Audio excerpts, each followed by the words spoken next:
Lietuva viena pirmųjų ir bene aktyviausiai ėmėsi ginti Gruziją, jai dėl Pietų Osetijos ir Abchazijos įsivėlus į karinį konfliktą su Maskva. Prabėgus 2 metams aistros nurimo. Lietuvos balsas pritilo ir tapo panašus į visos ES santūrę poziciją. Tačiau pasak kai kurių politikų, lietuvių tauta gruzinų nepamiršo. Parama dar kartą išreikšta surengus Gruzijos karo 2 metinių minėjimą prie Rusijos ambasados.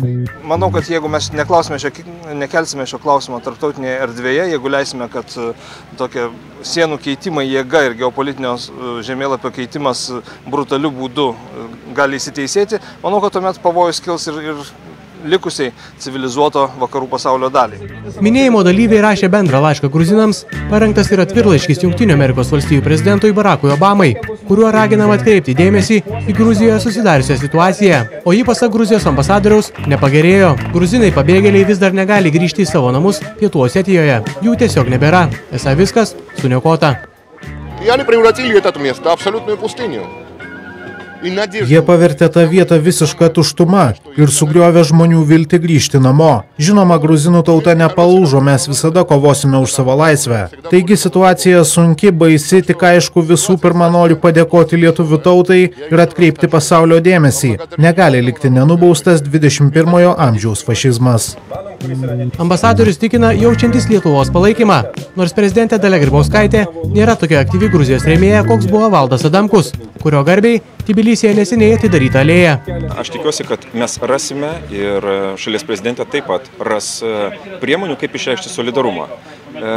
Negerai per greit pamiršti savo kelią į laisvę ir manyti, kad kitos valstybės gali kapstytis irgi savarankiškai. Politologų teigimu, dauguma Europos valstybių vengia aštriau pasisakyti apie situaciją Gruzijoje, nes stengiasi išlaikyti gerus santykius su Rusija. Todėl spėjama, kad status quo užsitęs. Visgi Lietuvos pozicija esą taip pat neturėtų per daug sugadinti Maskvos nuotaikos, bent jau tol, kol apie padėtį neprabils ir kitos ES narės.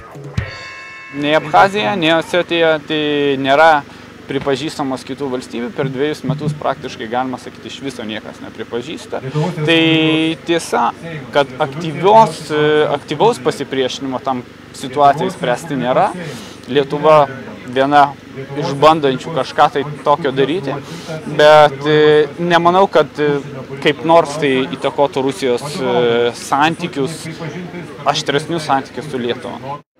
Po karinio Tbilisio ir Maskvos konflikto įsikišus tarptautiniai bendruomeniai buvo pasirašytas taikos planas. Pagal jį Rusija turėjo išvesti savo kariuomenę iš Gruzijos, tačiau to nepadarė. Reporteris Karolis Sitkevičius, Vilnius.